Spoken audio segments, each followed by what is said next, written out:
Ja pierdolę! Ale żebym się kurwa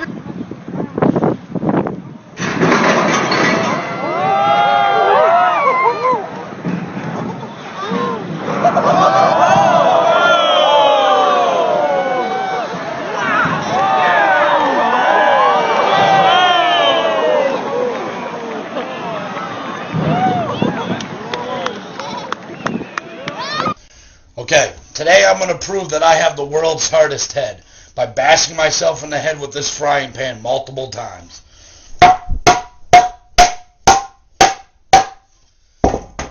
See? World's hardest head.